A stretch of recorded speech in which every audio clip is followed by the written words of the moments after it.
I believe we need to talk about something that I think is brewing and can potentially be pretty dangerous if you own assets in America.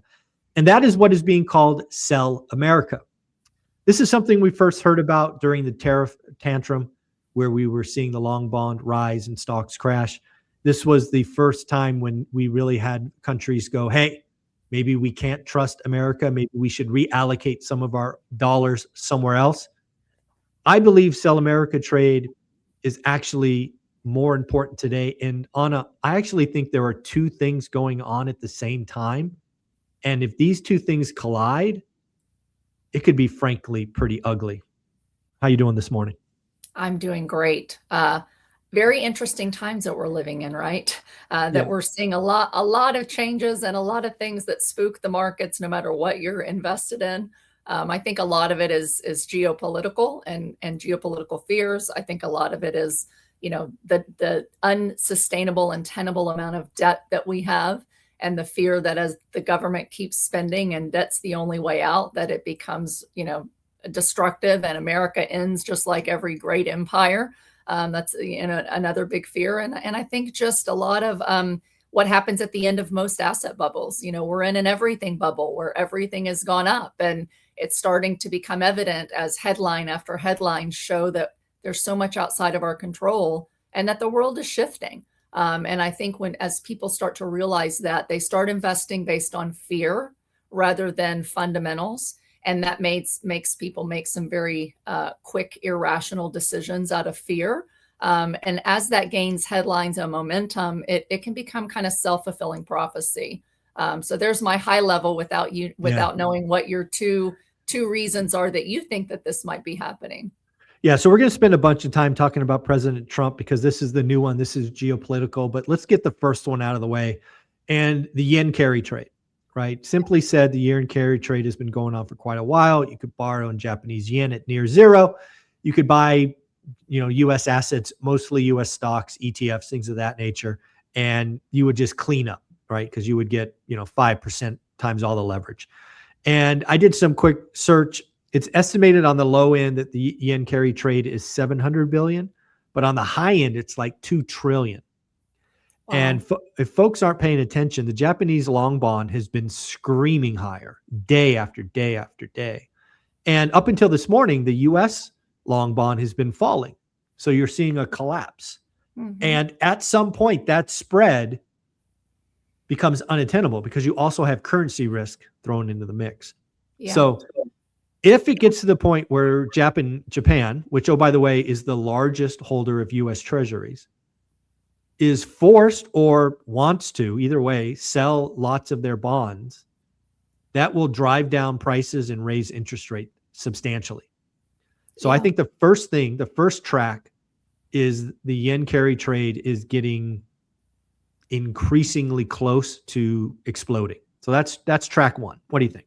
Yeah, I agree with you. I think that does have an impact, and we started to see a lot of that unwind at the beginning of 2025. I believe it was maybe the end of 2024, where it was like, crud. Suddenly, we can't lever as well as we had. And why this matters to investors, to real estate investors, anyone in the stock market, is because a lot of people don't realize just how much of the stock market is levered.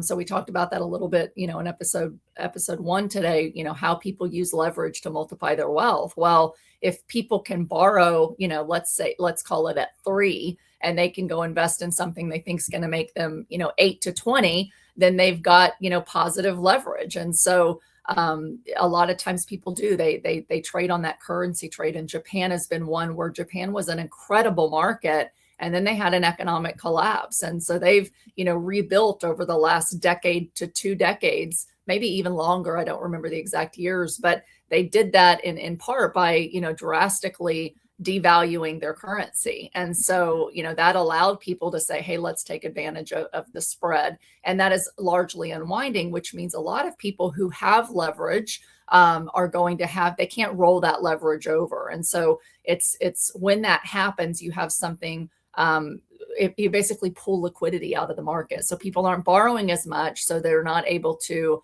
invest as much. And as liquidity sources tighten up, it tends to have a negative impact on asset values. A lot of times people are having to pay off that leverage. And so, they've got a timetable, they've got a certain coupon date and rate, and they've got to pay that off. And so that definitely puts downward pressure on the markets. And I would just add to that, a topic maybe for another day or after we get to point number two. But as we start to see liquidity drying up in many different countries, we have these things called liquidity cycles, and we're coming up to close to an end of a liquidity cycle, which I've talked about before on the show. If you look at, there's a book, actually I have it right here, called Capital Wars by Michael Howe.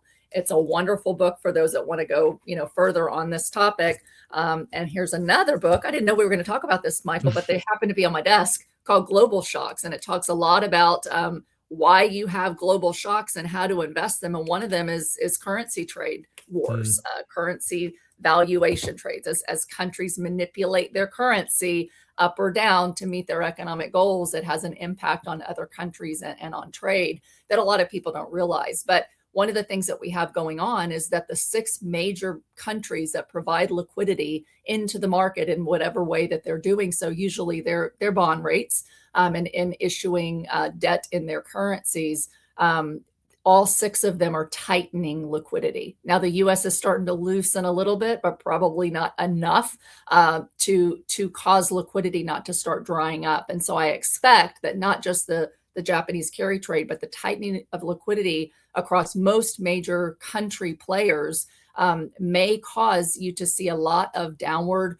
pricing on all assets, because most of them rely on liquidity, money, capital, debt. Usually they're borrowing against it in order to continue to invest in assets and drive up prices. So that's going to put a lot of pressure between all the countries tightening, not just the Japan carry trade on assets this year, I think. Yeah, again, so that's track one. I think, to your point, it's been going on for quite a while. It's increasingly getting tight, which means there just mathematically is some breaking point out there. Yeah. And it's closer today than it was a year ago. I think both of those statements are true. Right. But that goes to our second track. And, President Trump is clearly running the playbook, frankly, as he was elected to do, America first. And that is causing other countries to get uncomfortable. Most recently with the threats of Greenland, tariffs on the EU, increasing tariffs. Now we have a spat with France, 200% on French wine.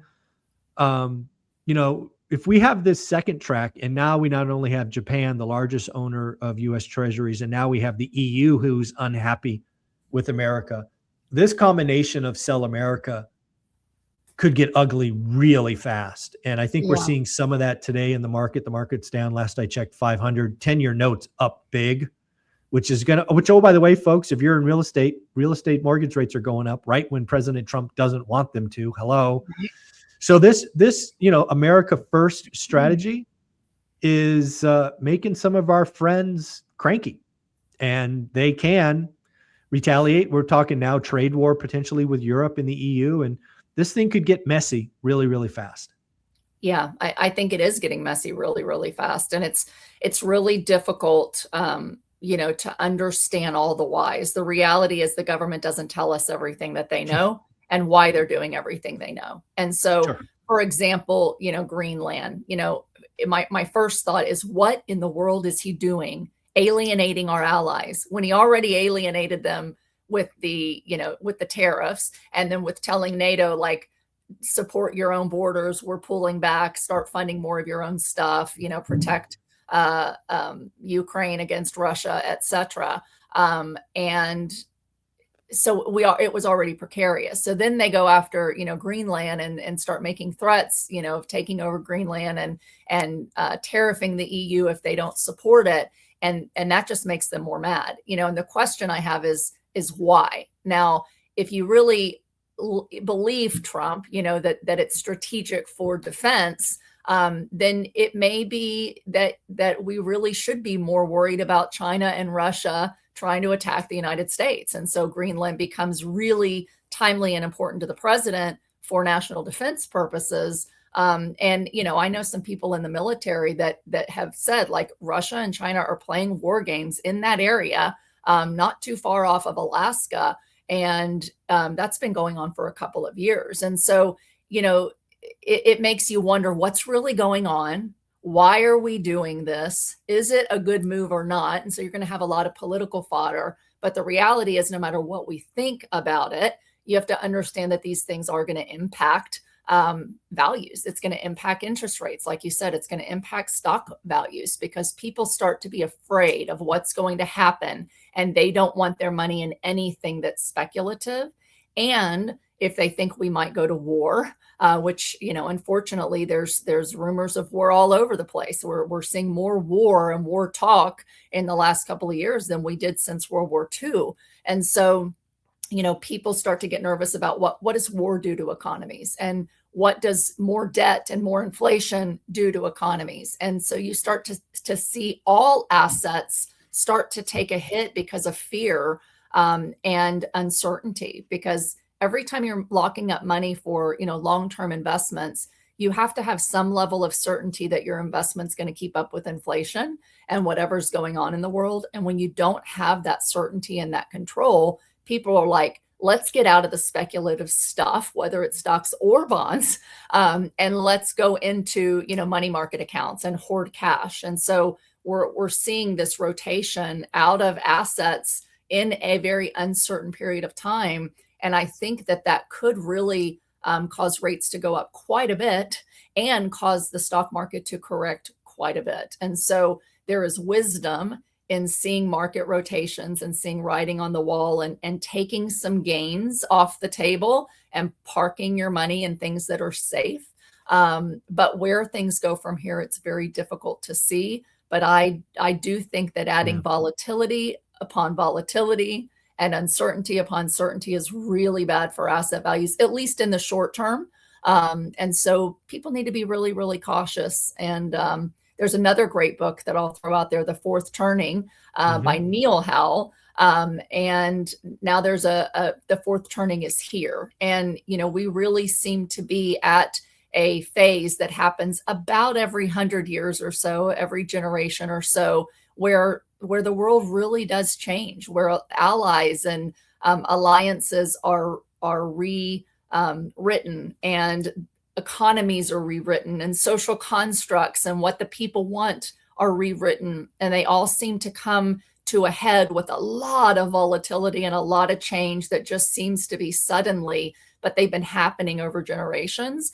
And what comes next is, if we are in the fourth turning, as they would argue, is bad, potential wars and potential economic decline and hard things. But we have to be hopeful as Americans when we think about long-term investing that good generally comes out of it, because with pain comes people finally pulling together historically and saying, let's create something better about this, and let's become more unified as a people and work together so that we don't, sell America into collapse, but create something better than what comes. And so I'm hopeful with that said, but I think that we should not take too lightly that we're on the cusp of major change, and that can have a huge impact on society and on our economy.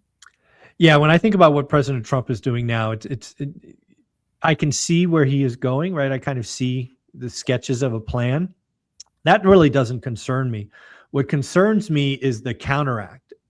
Well, and again, in a levered economy where everything is at maximum price, the stock market's a record, this is a record, that is a record. If, and again, they don't have to change it from, because again, let's think allocations. Let's say Japan, and again, I'm going to make these up. Japan used to allocate 60% of their their extra yen to US dollars. That was just what they did for years. And then, oh, by the way, a year ago, they said, well, you know what? Maybe not 60%. Let's do 52%. Yeah. That 8% move is enough to, change the market. Now, if you throw in Japan, other Asia countries, and all of Europe, if they change their allocation model even 20% or 30%, which they have to be thinking given what's going on, that could start a cascading. And then to your point earlier, where does the U.S. American 401k and the individual investor, they just get run over by this avalanche. Absolutely. And then they're selling into distress, and this thing gets bloody. Yeah. And it puts you really quickly into a recession, Yeah, the again, wealth effect on steroids. Yeah. a very deep recession. And so for those that are like, it's kind of recessionary, it hadn't been great, but it's not going to get worse, it's going to get better. The reality is retirees and the baby boomers who have the most wealth in the United Yep. States are seriously over allocated to the S&P right now compared to Amen. historical recommendations. I mean, somewhere between 60, I think it was 68 and 80% of household assets of boomers are currently in the stock market. And they're the only, that and the wealthy that are not quite boomers are the only ones really keeping our economy afloat and GDP somewhat positive, along with, AI, for example. And so if they start to have a big hit on their wealth and their income, they will pull back on spending. And, a lot of the wealth absolutely will get wiped out. So it would have a much bigger effect if it happened today than it would have historically if the wealthier generation is wiped out, even 20 or 30% in the stock market. And so they have to be very, very careful. We all need to be very, very careful about where we're allocated. And diversification becomes even more important in an uncertain world where you don't have all your eggs in one basket. Don't have it all in the stock market, don't have it all in crypto, all in gold and silver, all in real estate. You really need to be diversified for anything. And there's you can look up things. I've done presentations on it in the past, where what has historically done well in times of war and in times of recession and in times of inflation and in times of expansion, and the assets and the types of things even within the stock market that you own are very, very different. And even within real estate, we talk about residential versus commercial. Residential is based on real demand and comps, and commercials based on where's interest rates going to be. So, commercials in its great financial crisis, because of interest rates going up, while residential, continued to go up for a few years and is now kind of flat. So you have to be cautious. You have to be careful. And, the one positive thing I think I can say out of the Sell America trade is that we are still the cleanest dirty shirt in the hamper, And so, yes, these countries may stop investing in America short term till they can kind of negotiate out of a trade war or a currency war or whatnot. But the reality is we control the monetary system right now. So until that changes, if it does, and, the BRICS nations are pushing faster and faster to try to, decouple from relying so heavily on the US system, but we do currently control the monetary system. And so you may have short term them really upset, but the reality is the wealthy are still going to invest where they have the chance to make the most money. And that is in the US today. So I wouldn't trade everything and bet against America and think that the world order is so destructive that everyone's going to sell out of stocks and bonds completely. But I'd be cautious. Anna, you're amazing. You've been here for so many years. Where can people find you? Great. You can find me on the show most weeks. You can find me on social media at Anna Kelly, REI Mom. And for real estate and wealth coaching or consulting, you can book an appointment with me on my website at annakellyinvesting.com. Thank you so much.